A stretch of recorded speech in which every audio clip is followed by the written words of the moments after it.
Assalamualaikum warahmatullahi wabarakatuh.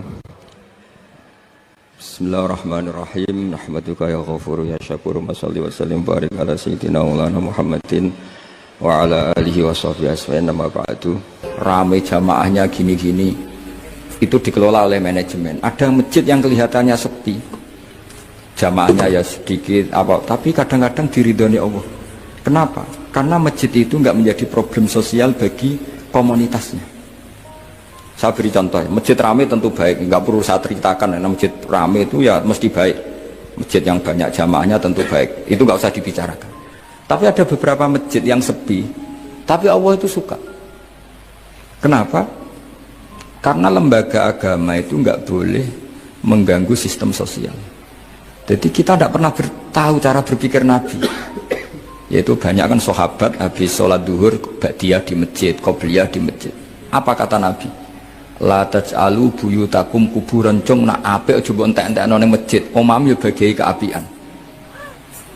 Rumah kamu jangan jadikan kuburan. Jadi sholat sunatnya di masjid, ba'diyahnya di masjid. Pulang-pulang tanya, "Mah, makannya di mana?" Terus marah-marah karena kurang disediakan makanan. Kan lucu kan? Di masjid qobliyah, ba'diyah, pulang-pulang tanya apa? Makanan. Tersinggung lagi kalau belum disediakan. Akhirnya apa? Anak-anak kita yang kecil kenangan melihat bapaknya itu apa? Bapak itu orang yang kalau dari masjid tanya makanan dan marah kalau tidak kesampaian. Coba kalau kamu datang dari masjid sholat, kenangan anak kamu apa? Bapak itu orang yang kalau datang dari pergi sholat. Sehingga kenangan anak-anak kita ini melihat kita sholat sujud di rumah. Jika Nabi membahasakan apa? Jangan jadikan rumah kamu sebagai kuburan, kasih jatah sholat. Sehingga ulama mengatakan jamaah itu paling baik itu di masjid untuk jamaah fardu. Untuk sholat sunat beberapa malah sebaiknya di rumah. Sehingga saya ini sebagai kiai ya sering bingung. Bingungnya kadang ada orang terlalu overacting, ingin masjidnya ruame sehat. Yang satu enggak. Saya ini sering dipamiti. Biasa akhirnya bingung. Bingungnya ya barokahnya ngalim itu bingung. Kalau enggak ngalim malah enggak bingung. Karena ya sudah harus gitu. Sampai tak beritahu ya. Nabi awal ngendikan itu ju'ilat lanal ardu kulluha masjidan. Semua tanah Allah itu hakikatnya masjid. Apalagi ini rumah kita. Anak kita biar menyaksikan saat kita sujud, saat kita baca Quran, saat kita ngaji. Kalau semua ini di masjid, kemudian Anda di rumah taunya makanan, menuntut ngopi, menuntut kenangan di keluarga kita kurang baik. Makanya Nabi membahasakan apa? La taj'alu buyutakum kuburon. Jangan jadikan rumah kamu sebagai kuburan. Apalagi ada pepatah lagi, al-ummu madrasatul ula. Ibu adalah madrasah pertama. Coba kalau kita ngajarin Quran di rumah, ya tentu masjid ya tetap ada kegiatan, tapi jangan sampai mematikan rumah. Sehingga kita sebagai ulama itu ada masjid rame ya seneng, ada masjid setengah rame ya gak apa-apa. Asal efeknya menyebar ke masyarakat. Jadi ramenya masjid ya baik, tidak rame kalau yang rame ibadah di rumah-rumah juga baik. Maka dulu zaman Nabi Musa malah istilahnya waj'alu buyutakum qiblata wa aqimus sholat. Jadikan rumah kamu sebagai kiblat, sebagai tempat ibadah. Coba kenangannya Nabi kalau sholat malam itu di rumah apa di masjid? Di rumah. Sehingga Aisyah punya kenangan sampai hatta waromat kodamau, sehingga kakinya Nabi bengkak. Dan Nabi alami saja. Kamu kira Nabi sholat punya kayak anak-anak sekarang kan yang ada ruang sholat, ternyata hanya dipasang sajadah sama tasbih, nggak pernah dipakai. Kalau Nabi enggak, yang dipakai Sayyidah Aisyah itu ya tempat sholat. Sehingga kata Aisyah, Nabi itu sholat di tempat tidur saya. Kalau Nabi sedang berdiri, kakiku tak selonjorkan. Kalau Nabi sujud, kakiku tak ingkretkan. Ya di tempat Sayyidah Aisyah tidur itu Nabi sholat. Pas berdiri kan berdirinya Nabi lama, Aisyah selonjor. Pas Nabi mau sujud, kakinya diingkretkan. Segampang itu Nabi. Akhirnya apa? Kenangannya Aisyah sebagai istri itu doa-doa tahajud, doa-doa. Coba kalau Nabi tahajudnya di masjid, Sayyidah Aisyah tidak punya kenangan doa-doa apa? Sehingga kita harus ngikuti ngaji. Sehingga kalau nuruti teori ya sholat itu ibadah. Sebaiknya kalau ibadah ya di tempat ibadah. Tidak seperti itu cara pandang. Kata Nabi, semua buminya Allah adalah saksi kita ketika ketemu Allah. Semakin saksi itu banyak, maka semakin baik. Maka kalau sholat sunat, kesunatannya itu pindah-pindah tempat. Tapi ya jangan terlalu habis di sini terus pakai mobil ke sana gitu. Iya, kalau pas di perempatan ada orang cantik nggak jadi diterusin nanti. Tapi ini sama saya cerita ya. Jadi di antara mengkaji Quran itu mengkaji cara Allah membuat khitab. Dan yang kunci semua adalah Allah adalah zat sing otoritatif, malikul umurikul, ya, pengendali dari semua. Maka kalau nyifati Allah ya tetap yaghfiru liman yasha wa yu'adzibu may yasha. Ngendikane Kanjeng Nabi Muhammad sallallahu alaihi wasallam niku teng hadis sahih mutawatir niku, as-sholatu khairun maudhu'un fa aktsir aw aqilla. Kula balen malih. As-sholatu khairun maudhu'un fa aktsir aw aqilla. Jadi sholat itu kebaikan yang sudah bawaannya dulu. Jadi sudah bawaannya sholat itu kebaikan. Maudhu itu sesuatu sing asli. Pokoknya sholat itu mesti api. Sebab niku ngendikane Nabi, cek kue ngekeh-ngekehno jumlahe sholat, cek jumlahe napa sih? Dalam konteks artinya sholat fardu karuan, kaifiyai karuan, aturannya karuan. Terus sholat itu wonten disebut an-naflul mutlak atau sunat mutlakoh. An-naflul mutlak atau sunat mutlakoh itu pantangannya hanya 3, enggak boleh ba'da subuh hatta tatlu asyamsu sampai srengenge napa meletek. Enggak oleh pas waktu zawal. Ngene niku antarane mriki pinten nak dhuwur iki 12 5 menit. Pokoknya meh dhuwur niku mboten angsal. Iki jenenge wektu napa? Zawal. Terus nomor 3 ba'da asar nganti napa? Surupe napa? Srengenge. Larangan 3 sholat ini bisa dibatalkan kalau ada sebab yang mukorin. Misalnya bar ngasar kok ana wong mati, berarti kita angsal sholat napa? Jenazah. Utawa kue bar subuh mlebu masjid terus dia wudu. Niku ana ulama sing darani tetap sholat tahiyat napa? Masjid. Mergo sebabe nggih dukhulul masjid. Jadi hanya ada pantangan niku wau. Niki rungokno tenan nggih. Nah terus yang menjadi kontroversi mulai zaman ulama ngantos sakmangke itu kaifiyah kados traweh. Wis ora usah tersinggung niki ilmu. Teng riwayat-riwayat Bukhari Muslim Nabi nu nak witir itu 9 rakaat. Lam yakut min hunna fi akhirihinna illa wahidah. Di Nabi nate sholat witir itu 9 rakaat enggak duduk sama sekali, mau terakhir duduk pas ke-9 terus salam. Nah, sebagian riwayat Nabi memotong sholat itu sholatul laili masna berarti 2 8 terus 1 witir. Niki rungono tenan. Sehingga ketika ada sholat traweh yang 4 rakaat tanpa tasyahud, sebetulnya secara fikih pasti kita sepakat sah. Karena kalau 4 rakaat tanpa tasyahud pertama, kenapa kita katakan sah? Karena Nabi malah pinten songo, lebih seru dong. Buat ini karena menjadi kontroversi. Nah, dan tidak satu pun ulama di dunia yang mengatakan tasyahud awal itu wajib. Sampean yakin tasyahud awal wajib nopo sunat? Sunat. Artinya khasnya hukum sunat itu gimana? Kalau ditinggalkan tidak batal. Berarti misalnya ono tarawih 4 rakaat berturut-turut, berarti tidak ada masalah karena yang ditinggal artinya tasyahud awal yang kita yakin itu hanya sunat. Tapi dasar ra cocok itu tidak ada masalah. Dalile apa ya? Dalile ra cocok. Lah sing darani masalah padahal darani tasyahud awal iku sunah. Kowe salat zuhur tasyahud awal sunat atau wajib? Sunat. Nak sunat tuh khas ya, ditinggal batal lho ora? Mboten. Tapi nak sing ra cocok ya batal. Hukum ngono cocok ra cocok. Mboten iki kula terang. Nah, tarawih itu yang kontroversi ini teng kitab Majmu' karangan Imam Nawawi. Ya akal-akalane tiang-tiang niku. Kula nganti sakniki kan mboten nate ngimami, tapi nggih tak kandhani imam. Soalnya niat ngakali pangeran, tapi pangeran bakali ya ora kena. Ngeten, ini dawuh Imam Syafi'i. Tarawih itu kalau terakhir kan pinten? 3 rakaat. Kan 2 rakaat dulu. Lalu pas 2 rakaat itu pas witir, yang witir kok tarawih. Yang terakhir witir 3 rakaat itu 2 rakaat sampai niatnya witir nopo. Witir. Setelah 2 rakaat sampai salam ndak? Salam. Itu menjadi sholat teraneh di dunia. Karena kue muni witir tapi jumlahnya 2. Nah, itu sholat teraneh nopo di dunia.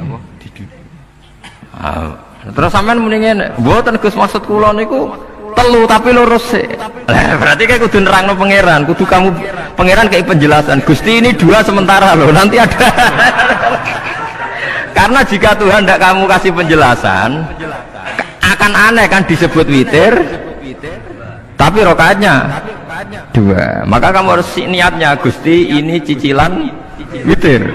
Nah, sehingga jangan kira engkau 2, tapi ini nanti 3. Nah, itu makanya setiap bilalnya atau matinya kan solu sunnatan rokataini minal witri. Jadi diumumkan sholatlah 2 rakaat tapi yang 1 paket dengan cicilan witir. Lah itu lucu. Karena Anda sekali bilang tuh witir berarti Anda bohong kan, nyatanya 2 rakaat. Tapi kritiknya Imam Syafi'i ini kan lucu. Imam Syafi'i yang imam kita tuh mengkritik itu sholat aneh kalau begitu. Sholat tuh kalau sudah salam itu dianggap sholat mustaqillah, sholat yang mandiri. Nggak bisa sholat kok berta'alluq dengan sholat setelahnya. Sholat itu kalau sudah dimulai takbir, diakhiri salam ya selesai dan menjadi sholat yang mandiri. Nggak bisa sholat yang mandiri nih. Engkau nasibku ngenteni yang satu itu. Iso sholat tapi selesai yo. Selesai. Sebab itu seharusnya witir agak resiko ya orang rakaat langsung tasahud awal, engkau terus tambah sak rakaat. Kados mirip maghrib lah, mirip apa? Maghrib. Tapi itu kan masalahnya tidak populer juga. Nah itu. Akhirnya diakali wa shollu sunatan minal witri nggih. Mriki ono minal witri kan? Itu kalau diterjemahkan salatlah kalian paket witir tapi ganjil sih, paket witir tapi gendep sih, tapi sementara Gusti tapi kan kita bingung itu cara pangeran juga bingung tenan ngadepi. Nah, makanya itu nak cara kula ya ora usah dijerok-jerokno pokoke ngene iku. Ya dadi barang keliru kadang ya muga-muga sepuro pangeran ya ora usah ngono. Jadi nak salat ya nak cara Sayyidina Utsman itu memang beliau bilang 2 rakaat itu berdiri sendiri karena salat itu setiap 2 rakaat selesai. Setelah salam itu selesai. Nanti yang witir ya 1 witir. Makanya 2 itu rasa ana witir-witiran cara Sayyidina Utsman. Muga Nabi dawuh wa autir bi wahidatin. Kemudian salat-salat Anda yang 2 itu ditutup witir. Berarti ya yang salat kedua ya sholli sunatan ya biasa saja nafal mutlak. Enggak usah nyinggung-nyinggung napa? Witir. Nggih. Loh ini penting sekali karena nyatanya ada witir kan? Nyatanya tidak nopo witir. Lah nanti yang 1 terakhir witir. Ya tapi adatnya ngoten iki. Jadi ini perlu sampean ketahui, sholat itu memang banyak masalah di secara fikihnya. Karena tadi kalau sampean niat witir, setiap sudah salam itu kan berarti selesai dan berdiri sendiri. Lah kok suwe-suwe nak rakaat sing terakhir batal lah berarti sing ngarepe melok batal. Mergo sak paket koyo capres mbek napa? Cawapres. Ya ora iso salat kok ono. Nah itu paham ya. Terus niku kefiah. Di sampean memang akal-akalan tegene witir pun bener solu sunnatam minal witri rakaataini. Jadi niku rontok bener ya rontok ngawur. Ngawurnya itu tadi wong salat iku mustaqillah setelah ditutup salam selesai kok bergantung. Hanya nasib 2 ini kan bergantung setelahnya kan? Mana ada sholat kok sudah ditutup berkaitan. Mulane kula niku nak witir ya ora tau tak niati witir. Mun kula ora cocok mbek pengumuman niku ora pati cocok. Tapi kan kula makmum. Ora malek dihisab kan cara salah ya. Usolli sunatan anut imam teng ati kula pun supaya nah ame salah ya malah salah, nak bener ki melok napa? Bener. Tepak-tepakan ngoten mawon. Jadi kalau ini wong alim fikih tapi paling tersiksa, kok kalah mbek adat, kalah mbek napa adat. Nentang adat ora apik. Jare Nabi kono umume wong ya melok umume wong. Nek wong pintu ya melok napa? Pintu. Nah itu ngintikan Imam Syafi'i, harusnya punya rasa malu orang yang mengatur sholat sedemikian rupa. Sebetulnya sholat itu niatem salah lah, keliru lawung sholat itu wis apik, ora usah detail-detail napa niat. Lalu dari Imam Syafi'i kowe mlebu masjid niat duha ya untuk tahiyat masjid, niat tahiyat masjid nek waktu duha ya untuk duha. Karena wis barang apik, wis piye-piye tetep apik. Ngono, dadi ora usah ribet-ribet niat ngono bae, wong barang apik. Paham ya? Tapi kan sederhana kan sebenarnya kita tidak perlu bulat, tidak perlu apa? Bulat. Paham ya? Terus ini penting. Nah, terus yang ketiga masalah kesunatan jamaah dan tidak. Ini kalau terang detail. Menurut hukum fikih, tahajud itu jelas gak disunatkan jamaah. Witir juga gak disunatkan jamaah. Tapi semua ulama yang bilang tidak disunatkan itu nggak ada yang memfatwakan hak batal kalau berjamaah. Jadi tidak ada yang bilang dikatakan batal kalau jamaah. Cuma tidak disunatkan jamaah. Tapi Rasulullah itu pernah main di salah satu sahabat di waktu duha.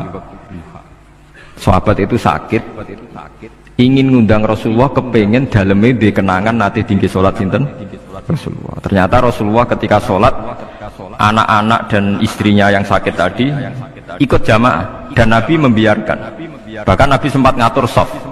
Padahal itu satu bentuk sholat yang kategorinya agak disunatkan apa? Jamaah. Itu makanya Imam Nawawi bilang sholat-sholat yang enggak disunatkan jamaah itu masih boleh jamaah. Seperti witir, duha.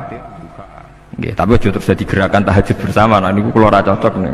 Wong ora kepengin tahajud kok dijak napa? Tahajud. Kula nggih nate dipamiti Gus ana tahajud bersama. Cangkem ora usah. Wong sing ngeloni bojone yo lagi ibadah, bocah ibadah sing ora enak ngono lho.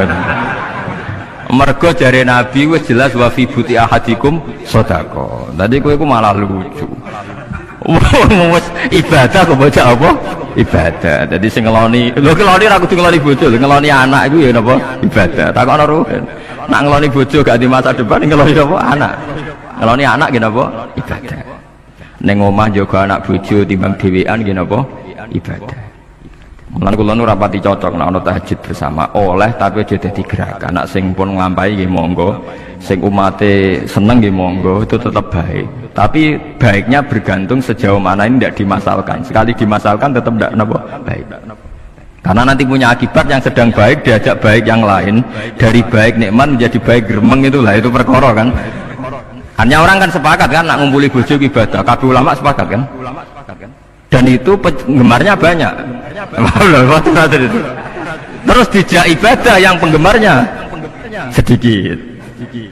Dasar imamnya ra cocok. Lah itu kan resiko agama dikomentari kan tinggi. Makanya tidak usah dimasalkan. Sing kelon ya keben, sing turu ya napa? Keben karena turu ki ibadah kan. Wong turu niku mari ra maksiat. Wong zina mergo apa? Mergo ora turu. Wong maling mergo ora turu. Wong ngrasani wong mergo ora turu. Mulane kula nate cerita teng ngaji niki ana ulama wali. Saking seneng ibadah nganti janggal. Ana gak wali sing makome kaya aku. Dituduhno wali sing saurip-uripe kok turu kecuali salat fardu. Yaiku wali sing setingkat kuwi. Mboten trimo Gusti tapi niku kok turah turu ya takokno sesuk. Kena apa kok turah? Jebule tak takoki kena apa jenengan turah turu. Ya wong turu ora iso maksiat. Tapi nak kue poso tahajud jenenge wong melek tepatine nduk ndi-ndi tetep paling selamat ku apa turu. Akhirnya ngakoni jebule alim kue lah ya dadi turu iku iso dadi wali. Ke wong turu ora ngarah zina, ora ngarah maling, ora ngarah ngrasani wong. Dadi mulane akeh wali sing berangkat saka napa turu. Mulane Ashabul Kahfi ku wali sing kramate ku turu suwi. Mergo turu iku nak tepak. Niku iso dadi napa? Wali. Mulane kenapa keramat Ashabul Kahfi napa? Turu. Tapi aja tiru. Lha iki cerita ilmu, dari ilmu ora kudu setuju niku niki ilmu. Difaham ya dados. Kula piyambak pribadi belum pernah tahajud jamaah sama istri saya. Kula piyambak jarang tahajud. Tapi memang saya beritahu kalau sholat-sholat yang kesunatannya itu tidak jamaah, sebaiknya jangan dipaksakan jamaah. Karena kadang fadilahnya disirron. Kalau balik malih, seperti sodakoh. Kalau zakat wajib itu sebaiknya diumumkan supaya orang tahu bahwa dia sudah melakukan kewajiban. Tapi kalau zakat tidak wajib, sebaiknya sirron, sebaiknya rahasia. Begitu juga sholat jamaah itu kenapa baik di sholat fardu? Karena kalau yang tidak jamaah kan dikira dia tidak sholat, makanya kesunatannya sholat fardu jamaah. Tapi selalu potensi riya, sum'ah, pamer itu ada, sehingga ada sholat-sholat yang dari awal didesain supaya tidak kelihatan orang, yaitu sholat nggak usah berjamaah, plus baik di rumah. Semua ulama ijma sholat sunat itu baik di rumah apa di masjid? Di rumah. Di rumah, di dalam kamar sama di kamar tamu, ruang tamu, baik di dalam kamar. Bahkan Nabi nyebut sholat fiko ibaitiha, di kamar paling dalam. Nah, bagaimana mungkin sholat yang sudah didesain sirron begini, misalnya kayak tahajud, disunatno bengi-bengi ben ra wong roh, disunatno ning jero kamar ben wong ra roh. Jebule jamaah kan jadi aneh kan. Tapi kan nentang ya goblok, barang apa kok mbok tentang. Ya tapi kowe tenanan ya goblok kok ora sunah Nabi ku, Pak. Mulane aku ora takok itu yang jenengan takok kok ngubang bul. Makanya aku wong alim dadi bingung. Bingunge iku mergo akeh ilmune ora kok koyo bingungem. Tapi sing jelas peminat ibadah kelon itu lebih banyak. Ini aku mau mesti ini. Karena Anda harus sepakat kan kelon itu apa? Ibadah. Kita sepakat kan. Dan itu peminatnya banyak. Itu sekali ada pengganggu pasti dikomentari tidak baik. Padahal pengganggu yang ngajak tahajud. Itu akhirnya kan tahajud jadi korban dikomentari gara-gara pengganggu. Nah itu yang saya tidak senang. Dieling-eling. Kalau Anda orang soleh, kemudian anak Anda pamit mau sekolah di Jerman, pilihan Anda mengizinkan apa enggak? Karena potensi jadi fasik ya tinggi, karena di tempat-tempat mas. Potensi berdakwah dari daerah yang untuk daerah yang tidak ada dai-nya menjadi ada. Itu mesti ulama itu berdebat. Misalnya punya anak pamit mau kembali atau keluarga. Yang satu cara berpikir optimis. Awal ada dai di beberapa negara Eropa itu ya barokahnya imigran, pekerja, mahasiswa. Dan semua itu bumi Allah, harus ada tasbih, harus ada tahmid. Dan itu harus dimulai dari kemauan atau mengizinkan anak asuh kita ke sana. Tapi di sisi yang lain potensi jadi fasik itu tinggi sekali. Wamana iman pas-pasan. Nah hal-hal seperti ini itu pasti jadi perdebatan. Dan kita harus menjawab. Dan tadi kayaknya di semua Basul Masail Pondok Salafiyah jawabnya pede semua, nggak ada ragu, nggak ada khilaf. Baguslah kalau pede. Meskipun nanti mungkin ada ulama lain yang cara berpikir apa? Berbeda. Sehingga ini saya cerita ya. Sehingga di kitab-kitab fikih, misalnya saya kok hidup di Bali sudah punya komunitas ngaji. Itu kok saya pindah ke Sukorejo sini, banyak ulama yang mengatakan haram karena membiarkan bumi Allah yang sudah pernah ada orang yang sujud kemudian ditinggalkan kosong dan kemudian dikuasai orang yang tidak sujud, jadi dianggap itu pembiaran. Jadi banyak di kitab Qalyubi, sarahnya Mahalli, jika ada seorang muslim yang hidup di negara orang kafir, dia nyaman, tidak dapat teror, itu nggak boleh lagi pindah ke negara Islam yang sehat. Karena takutnya li Allah yastauliyal kafir tilkal buka, supaya bumi itu tidak dikuasai orang kafir. Jadi ini hal-hal yang para fuqaha itu harus berdebat. Karena ini masalah-masalah furu'iyah. Sehingga mulai dulu ya banyak ulama yang nyun sewu berpolitik, mulai Wali Songo sampai sekarang alhamdulillah yang minat banyak. Mungkin bedanya ikhlas sama tidaknya. Tapi kalau saya pernah dikeluhin utusan dari ya komunitas Islam Indonesia itu dulu itu ceritanya banyak yang dari Kamboja. Dari kalau dulu orang cerita itu orang Cempa. Itu setelah di Indonesia besar Wali Songo dan Brawijaya 5 itu sudah mulai oleng, itu singkat cerita mereka berpikir ingin bikin kerajaan apa? Islam di Demak Mintoro dengan raja pertama yaitu Raden Fatah, karena Raden Fatah ini putra Brawijaya. Padahal setelah jadi kerajaan ini era cucu sudah konflik, berebut kekuasaan Akhirnya sampai jadi Jipang, jadi Jogja, jadi Solo dan seterusnya. Tapi kata Mbah Mun itu tetap barokah kata. Karena orang Islam terus terbiasa mimpin. Sekeliru-keliru sidik, semoga orang Islam biasa mimpin. Sehingga zaman Mbah Hashim ya sudah mimpin Masumi, zaman Ki As'ad pengaruhnya besar, sampai sekarang Kiai-Kiai pengaruhnya besar. Nah barokahnya Kiai-Kiai pengaruh besar ini sampai moral jadi ukuran. Misalnya sekarang ada calon bupati kok nggak sholat itu pasti kalah. Jadi sholat itu jadi tolok ukur untuk calon apa? Bupati. Meskipun mungkin punya efek pura-pura sholat, tapi nggak apa-apa lah. Sementing moral ini jadi ukuran.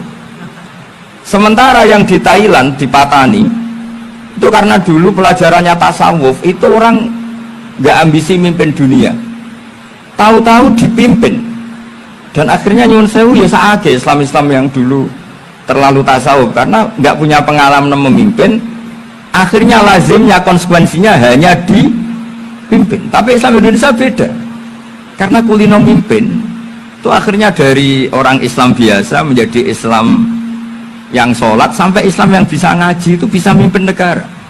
Tentu yang paling populer dimulai Gus Dur.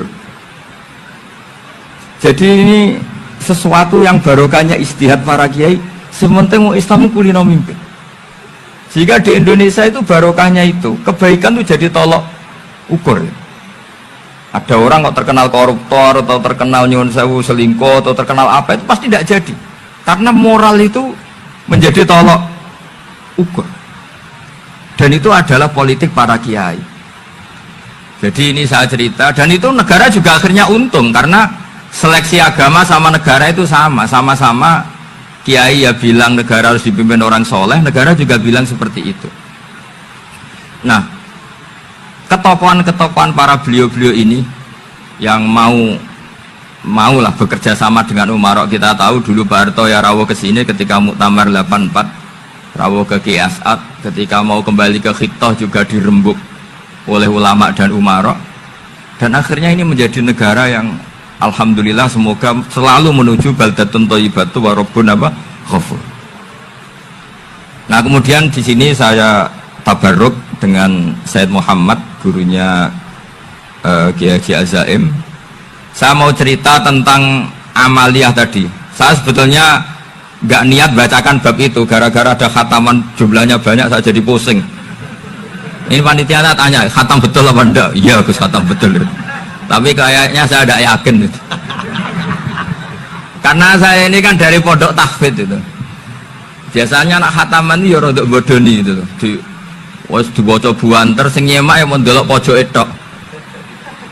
Mergo kebanteren. Nah, akhirnya lafat-lafat yang di tengah itu enggak di apa? Baca. Tapi ya semoga dimaafkan Allah lah. Yang jelas itu enggak. Tapi saya mau cerita ya. Jadi cara berpikir Said Muhammad ini nanti juga saya teruskan di Ma'had Ali. Ini saya baca ya. Di antara yang diyakini madhab Malikiyah, ini saya baca saja teksnya. Jadi ada riwayat namanya, kalau Said Muhammad bahasakan itu Ataqoh Somadiyah.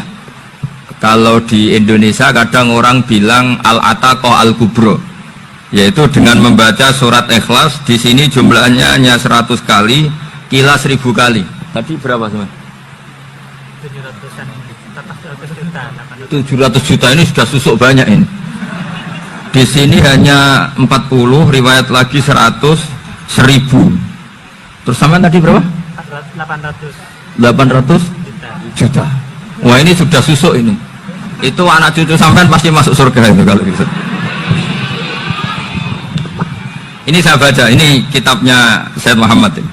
Suratul Ikhlasi wal Itqu minan nar. Akhrajat Tabrani fil Kabir an Fairuz ad-Dailami wa wa ibnu Uftin Najasi. Waqad khadaman Nabiyya sallallahu alaihi wasallam. Orang ini jadi khadimnya Nabi. Qala Rasulullah sallallahu alaihi wasallam, "Man qara'a qul huwallahu ahad mi'ata marratin fi shalat aw ghairiha kataballahu lahu bara'atan minan nar." Ini hanya berapa ini? Mi'ata marrah. Berarti kalau satu orang itu cukup 100. Tadi sudah untuk 7 turunan tadi untuk orang berapa? 800 juta. Ya, untuk 7 turunan cukup ya? Cukup. Untuk 7 turunan. Ya, sudah susuk ini, sudah susuk ini. Waduh, ribet ini. Nah ini tak cari pembenarannya, ini supaya keren. Ini di halaman 188 Abwabul Farad. Warwa Ibrahim bin Muhammad al-Khiyari fi fawaitihi an Hudzaifah marfu'an. Man qara'a qul huwallahu ahad alfa marratin faqad ishtara nafsahu minallah. Berarti 100, ada riwayat lagi 1000. Nanti tak carikan lagi yang berapa? 1 miliar mungkin. Jangan banyak-banyak. Nah ini saya baca ya. Wa hadzal adatu huwa al-ma'rufu bi ataqatis somadiyah. Wa qad nassa jama'atun mutaakhiril malikiyah ala istihbabi ataqatis somadiyah wa haddu ala qiraatiha wa istimaliha. Minhum Asy-Syaikh Abdus Salam Al-Asmar sak terusé ini.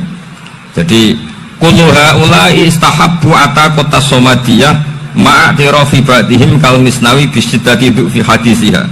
I'timadan ala anna hadza minal fadha'il allati yutasahalu fiha. Faman sa'a yasta'milaha roja'a khusula ma fiha fala ba'sa bidzalik ala syarti alla ya'taqida thubuta dzalika anin nabi sallallahu alaihi wasallam hatta la yaqa fil kitsbi alaihi.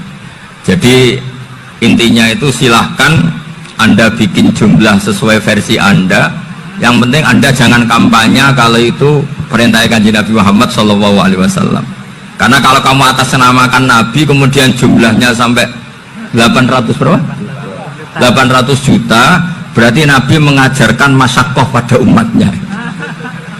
Jadi cukup yang riwayat itu di sini hanya 100 sama 1000. Jadi kalau jumlah tadi untuk 7 apa?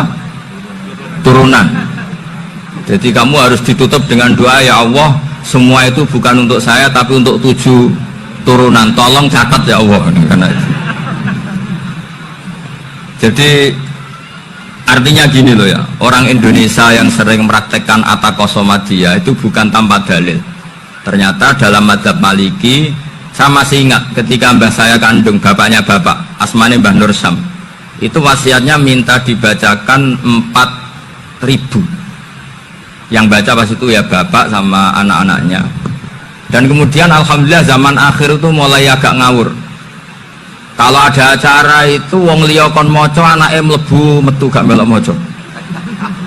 Itu keliru, saya jamin itu keliru. Saya sering kalau mimpin di rumah, kalau yasinan di tonggo-tonggo kok anake gak maca, saya keluar. Bapakmu wong liya kok kon maca, kata saya gitu. Jadi itu menurut saya itu yang jelas, saya sampai ngisi begini. Yang ada riwayatnya itu idza mata ibnu adam min qata amaluhu ila min salasin shadaqatin jariyah au ilmin yuntafa'u bi awaladin sholihin yatullah. Itu tidak ada di hadis au kiyayin sholihin yatullah kata. Yang ada itu awaladin apa? Sholihin. Jadi anaknya harus ikut, kalau tidak usah kata. Akhirnya anaknya udah tinggi terus gitu. Akhirnya tak kei jagung paling akeh, kula mendhet sithik. Wong aku ora anake kok. Kadang-kadang enggak, orang lain baca buahnya anaknya mau mlebu metu mau enggak manggakno tamu mbek rokokan. Itu harus ditobatkan itu. Keliru itu. Karena nasnya bukan awkiyayin sholihin tapi awaladin sholihin. Ini bukan provokator, ini memang ya harus seperti itu. Nah terus tentang tadi la ilaha illallah yang didawuhkan Gus Azaim. La ilaha illallah itu penting sekali, cuma saya mohon itu dielmoni lah. Jadi dulu kalimat ini menjadi spesial karena dielmoni, karena dimulai dari fa'lam annahu la ilaha illallah. Terus hanya ayat tuh wastaghfir li dzambika walil mu'minina wal mu'minat. Saya ulang lagi ya. Terus hanya ayat tuh wastaghfir li dzambika walil mu'minina wal mu'minat. Makanya menurut mazhab Sadili, kamu diburu baca la ilaha illallah dulu, jangan istighfar dulu. Saya ulang lagi ya. Dalam mazhab Sadiliyah itu la ilaha illallah dulu, nggak boleh istighfar dulu. Alasannya masuk akal. Orang yang kafir 70 tahun itu sekali baca la ilaha illallah itu langsung yughfar lahu ma qad salaf. Sehingga la ilaha illallah sendiri sudah punya kekuatan supaya dosa kita diampuni. Qul lil ladzina kafaru iyantahu yughfar lahum ma qad salaf. Cara menghentikan kekafiran gimana? Dia melafadzkan la ilaha illallah. Ini kalimat yang begitu saktinya sampai orang yang kafir puluhan tahun itu dosanya semuanya terhapus hanya karena melafadzkan la ilaha illallah. Nah, Makanya kata Abdul Hasan Asyadili, wastaghfir li dzambika ay bihadil kalimah. Seseorang sah di istighfar itu kalau melafatkan la ilaha illallah. Misalnya ada orang kafir mati kafir, sah nggak anak cucunya mengistighfari dia? Tidak sah, karena belum melafatkan la ilaha illallah. Makanya kata Abdul Hasan Asyadili, wastaghfir li dzambika ay bihadil kalimah. Sehingga lafaz ini spesial betul. Tapi kadang-kadang beberapa mursyid cara berpikir lain. Ini kalimah thayyibah harus dibaca orang suci, sehingga mendahulukan apa? Istighfar, untuk supaya pas melafatkan kalimah thayyibah sudah dalam keadaan apa? Suci. Itu juga masuk akal. Tapi secara meyakinkan saya sendiri lebih mengikuti manhajnya Abil Hasan Asyadili, karena alasannya tadi, yang kafir puluhan tahun saja langsung luntur dosanya karena melafatkan la ilaha illallah. Artinya la ilaha illallah sendiri sudah bagian dari istighfar. Nah, ya tadi buktinya. Fa'lam annahu la ilaha illallah terus wastaghfir li dzambika walil mu'minina. Jadi orang sah diistighfari itu setelah dipastikan sah tauhidnya. Jadi setelah tauhidnya sah, yaitu la ilaha illallah, baru sah apa? Diistighfari. Sehingga orang kafir, seolah lagi orang kafir yang mati kafir, anak cucunya tidak boleh apa? Tidak boleh menistighfar. Terus saran saya kedua, la ilaha illallah itu filosofinya itu nafyun li uluhiyatil ghairillah wa isbatun li uluhiyatillah wahda. Filosofi la ilaha illallah itu gimana? Menafikan semua selain Allah itu tidak Tuhan, dan hanya menuhankan Allah semata. Ya itu caranya gimana? Caranya kita harus terbiasa ini, karena tadi saya dibilangin panitia ini rata-rata mustameknya atau mustamiatnya ini santri. Caranya gimana? Dilatih pakai logika. Saya berkali-kali cerita kalau ngaji, saya sekaligus kampanye. Allah itu Tuhan yang begitu fair. Untuk menjadi Tuhan, Allah mempersilahkan, ada kualifikasi Tuhan. Assalamualaikum warahmatullahi wabarakatuh. Mulane ngaji, mbek wong alim urip, aja ngaji mbek wong mati. Nah, ngaji mbek wong mati iku terus kowe sok-sokan wali, boleh mung golek akeh ngono wae. Ci mbek wong urip. Soal ana wali-wali mitos dulang mau mati urusane wali ora urusan paham nggih. Urusane ngaji mbek wong urip ngene iki, engko nek entuk ya didol, nek kepayon ya alhamdulillah. Wong donya iki apa? Donya ya kudu entuk wong apa? Hafid yo payu. Mubalek yo payu, perdukunan yo payu. Ya enak ning dunya ku enak, pangeran cek apiane. Opo didol kena ning Allah karim.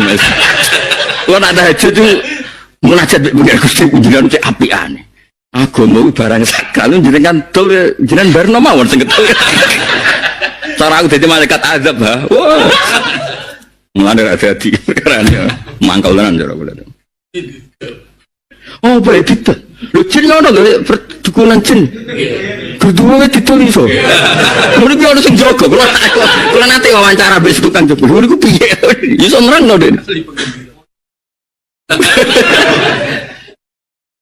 Wah seruat wae dunyaku. Iya iso didol gitu. Budal iso ya budal. Kontrak ya. Oh iso kabeh dunya. Agama ya kena ya padha kena kabeh kena. Subhanallah. Repot. Ya, saiki jin balenan. Dadi nak ngono sama iku ya ora mesti maknane sing koyo diceritakno mau kiye desa sing kriyat-kriyat. Tok ya.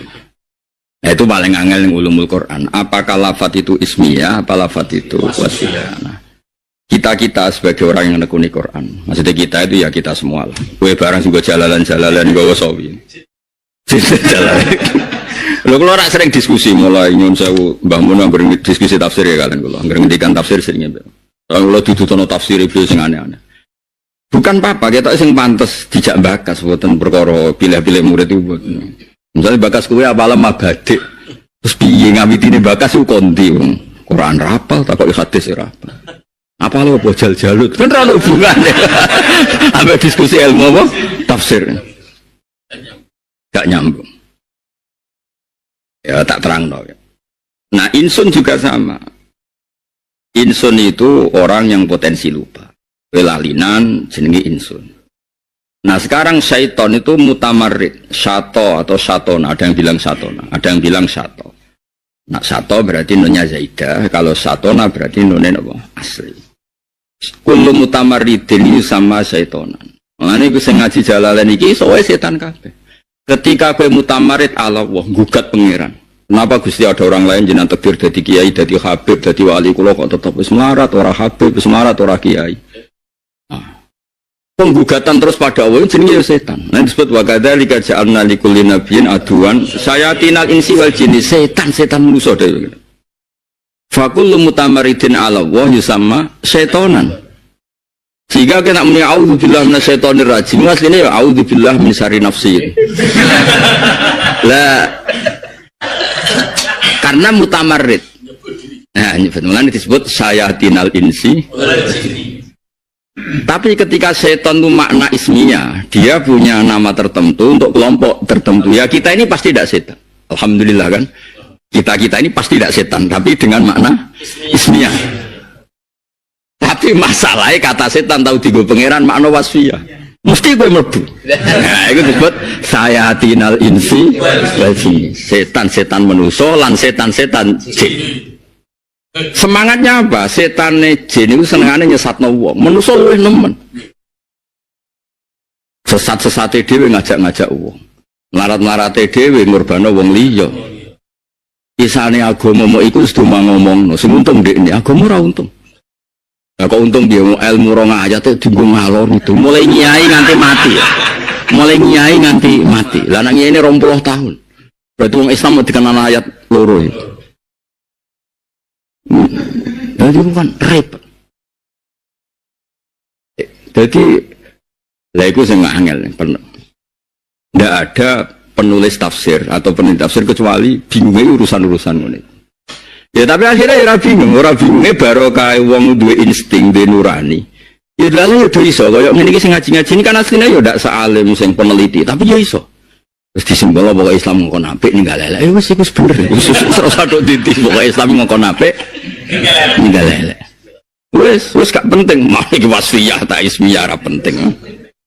Gak penting. Nah, saya kira mubalek, balik nih mubalek. Dhisik kata mubalek itu sakral. Mergo mubalek orang yang menyampaikan agama Allah dengan ikhlas. Ismiyah. Sehingga mubalek dhisik keren, nabi mubalek. Nabi ngendikan ala hal balaghtu. Aku es nyampaikno. Balighu anni walau ayah. Tapi saiki mubalek itu namanya sudah ismiyah tapi ganti generasi. Angger wong geleme mulang kok ngenteni dikei panggung. Ya, apa mulang yang ngenteni dikai panggung. Ngenteni disebut Soibul Fadilah wal Karim. Dhisik ku yo ora anggere wong kangen pangeran terus wong liya diulang, ketemu petani ning dalan yo diulang, ketemu wong melarat ning dalan yo diulang sak kecekel.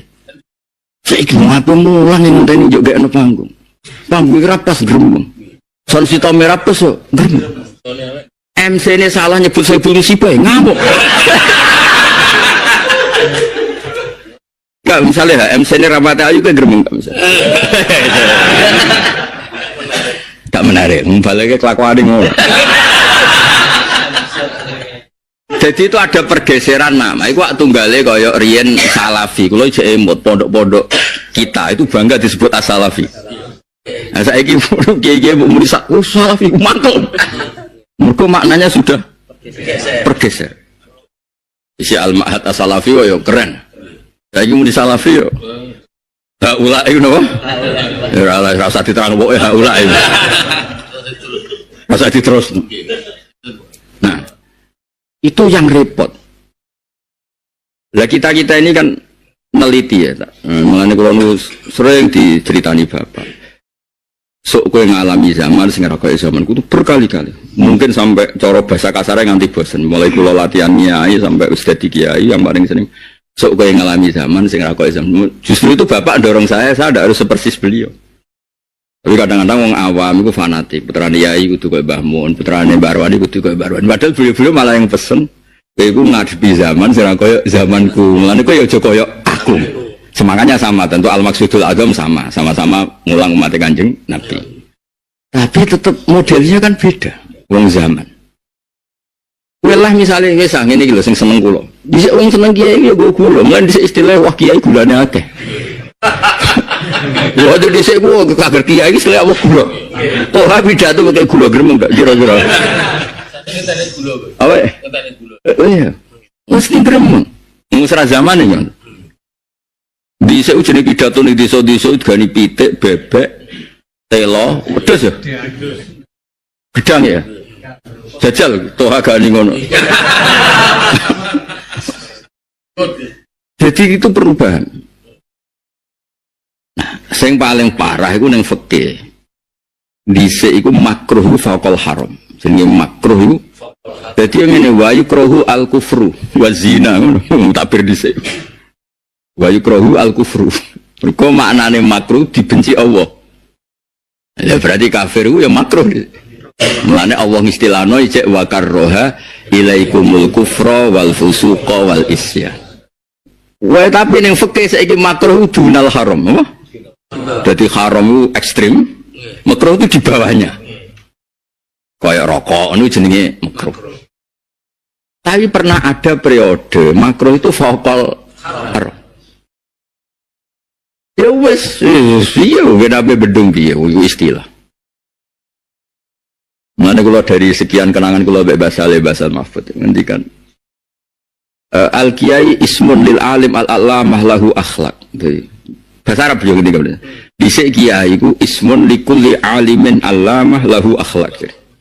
Tapi kayak sekarang itu sager wong pidato jenenge kiai. La makna lah itu ora ono maknane. Wis pokoke anggere wong ngono iku rai niku jenenge kiai. Jadi kiai itu nunggu sekian status. Andene alim alamah cek lahu akhlak kata. Lahu akhlak ora dian dhuwit angel temen nerang. Ora pati kedonyan. Angel temen nerang lahu akhlak tuwa. Lan kula ngaji wae, mulan kula ora seneng sowanan. Ora kok sok-sokan ikhlas. Kuwat. Ruwet. Ya soalnya kita tidak 100.000 jaluk swarga. Mbok sing nyalami 1 juta njaluk dadi bupati ku cek warna jaluk aneh cek. Reno-reno. Ora iso salam tempel ngaku dulur ruwet. Lagune apal. Ngaku nyai wis pengalaman lagu lagi. Ngaku. Nah, semoga saiki ngaji titik apa? Ruwet. Keluarga besar ya.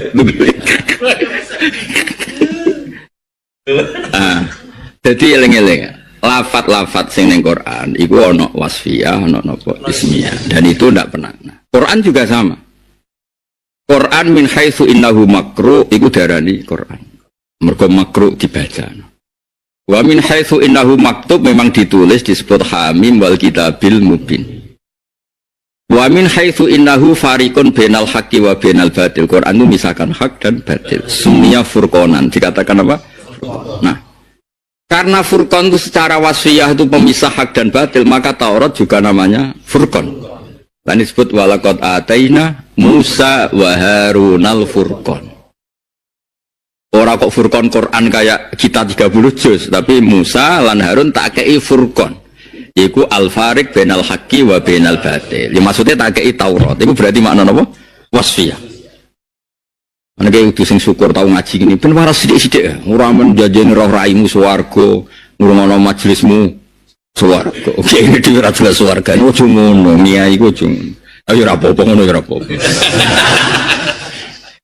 Mergo lah itu yang jadi kula nerangno detail sekaligus nekan lah, nekan. Wong sing nekuni Quran ora usah kecangkeman. Ngaji Quran iku angel.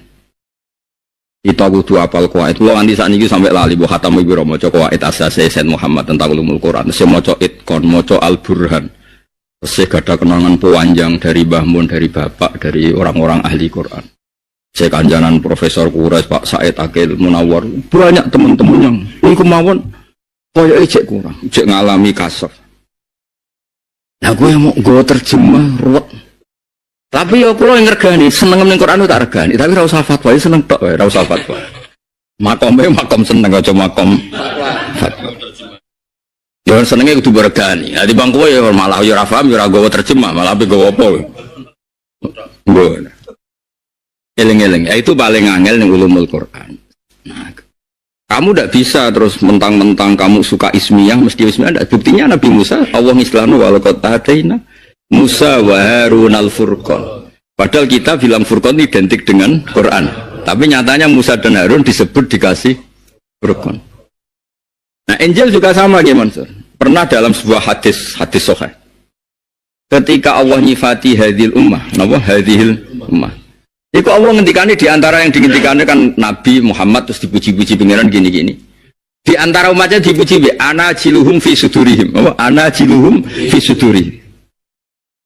Mulane umat Nabi tenan kudune aku. Kudune Ki Mansur ngapal-apal Quran. Di antara khase hadil ummah iku ana jiluhum fi sudurihim. Qur'ane iku ning atine.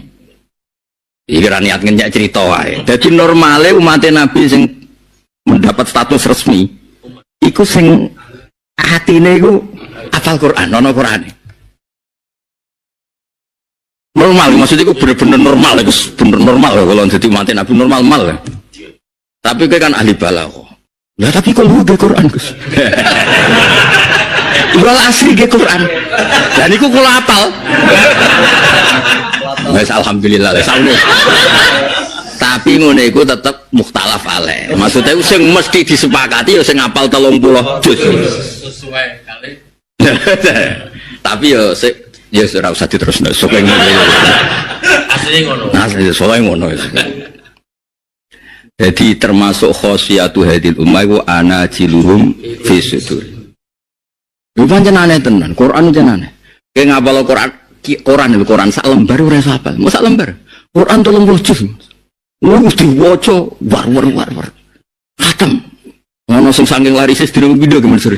Bolomu sedina disa video. Lho sing kok akeh. Niku Mas, aku saiki laris sedina video. Tapi sayang Mas mung disa kabeh sithik ya. Senenge nek sing undang ngombelah. Mergo luwih apa? Akeh. Ya ono rai niku ya ono wong akeh. Ya konser yo. Ya dadi ana jiluhum. Dadi artinya fakullun minal Qur'an wa Taurat wal Injil iku iso menempati. Jadi yanzilu kul wahidin minhum manzilatal akhir. Dadi mergo kabeh di semangat kita buah, napa di semangat jadi saling bisa diganti. Mesti bisa diganti mergo istilah itu kadang podo-podo dengan makna al-farik, no? Al-farik. Ala balene ya. Sumya Qur'anan li annahu makruh. Wa maktuban li annahu maktub memang ditulis. Terus Quran diarani meneh disebut ayat. Bal huwa ayatum bayinatun fi sudna. Saiki jin ya ngono. Diarani jin mergo ora ketok. Angger ra ketok ya jenenge jin. Nah, mulane ana illa iblis kana minal jinni. Dadi maknane ya kana ana sapa iblis iku minal jinni setengah saking makhluk sing ora kena didelok. Aja mbok maknani jin sing ismiyah. Nah, mbok ismiyah repot illa iblis kecuali iblis padahal iblis itu master sing paling awal. Karena ana sapa iblis minal jinni turunan jin kan jadi paradok kan. Saiki jin be iblis tuwa ndi? Tuwa iblis. Iku pentingnya ngaji. Jadi kowe roh mana yang Allah ngendikan itu ismiyah, mana yang ngendikan wasfiyah. Nah kayak Tuhan mau balik, itu jelas wasfiyah. Oh yang berwong pahpo nyampe no agamane pangeran jenenge mau balik. Wasfiyah. Nama no ismiyah di sini mau balik wong top. Wong top us. Man balaku anillah. Murabut apa agung. Ya kayak kiai alim di sini. Kayak sinten Saiban Ar-Ra'i di nangon wedhus. Yang wedhus tenan, tapi sing dialim no ndekne mah diamun wedhus kancane do ngaji. Hatta Imam Syafi'i nak iskal marani Saiban Ar-Ra'i. Diskusi. Kok gelem to? Balik saya kira gelem. Emang nerang hukum ngenteni panggung. Miki api MC ini kudu miso bil fadilah wa sa'ada wal karomah. Aduh, masyaallah. Tapi ku yo mubalek, tapi ku bawa wasfiyah apa? Bismillah. Baik. Tapi kalau suwun siapapun yang sedang jadi mubalek wasfiyah itu rubah sidik-sidik ke ismiyah. Ya makanya maksudnya ya ning panggung ya pidato tapi ning omah ya mulang. Jadi fair menak takoki pangeran. Takoki pangeran kuwi pidato ngene-ngene. Kula tapi teng omah nggih mulang Gusti ning sawah nggih. Mulang ketemu ning dalan nggih. Dalan. Ora kok mulang ngenteni ono panggung. Boten kritik sepanjang ngeleng no ben kersane kabeh diridani Allah Subhanahu wa taala. Yo kudu golek ridane pangeran. Gelem ra gelem. Kadang nggih dadi mbon. Lah sekarang jin yang di sini itu jelas ismiyah yang sekarang dibakas. Yang sekarang kita bahas kasus jenis jin ismiyah. Ada kelompok tertentu yang metuki Kanjeng Nabi. Nah ini di sini jelas ismiyah, nama? Karena Bu arani jin ini sangat kena, wong dene ketemu Kanjeng Nabi. Berarti kan bisa dilihat sudah. Paham ya? Ya sudah ini kelompok tertentu sing wis ya wis pokoke ngono iku. Nah terus kelompok tertentu wis iman mulai zaman Nabi Nuh. Yo tahu ngaji usul fikih, dadi jin dhisik yo ngaji sing pinter-pinter yo alim. Ono tau pondok bareng. Ono yo ana sing NU macam-macam, ono sing Muhammadiyah macam-macam. Mboten iki kula terangno ben sampean ngerti. Tak waca mawon. Betapa mereka itu pinter. Iki rungono mawon. Kira paham lah pokoke rungono. Kanjeng Nabi tahu dipethuki jin. Iki ketok anak jin yo ngerti usul fikih, ngerti dakwah, ngerti jin sing iki maksudnya. Ya jin sing iki sing. Ya, jadi ono iki cerita ning kitab ki ngandel kena ora ya kena ngono emu. Kowe nentang ya ora ngurangi derajat kitab iki. Beduko ya ora nambah mulyane. Ora penting apa? Nabi pas di Madinah untuk indan Nabi wa bi zahiril Madinah di depan umum. Isbaq aqbala syekhun yatawakkau ala ukasi. Faqala Nabi innaha lamisyatu jinniyin. Jadi Nabi ketika roh mlakune ke Mansur muni iki mlakune apa? Jin. Niki teng niku nggih Mansur. Teng kitab Futuhat Ilahiyah, teng kitab Futuhat Ilahiyah. Mbok golek dhewe lho ning sarah iki tentang masih tentang jin. Tapi tak wacana ben kok kowe nang golek ning omah wis tau paham apa. Engko laline ra apa biasa. Sesuai rencana Tuhan al-insan mahalul khata'. Faqala Nabi innaha lana ghamatu jin. Faqala sa ajal ya Rasulullah. Faqala Nabi min ayil jinni anta. Kowe jin kelompok endi?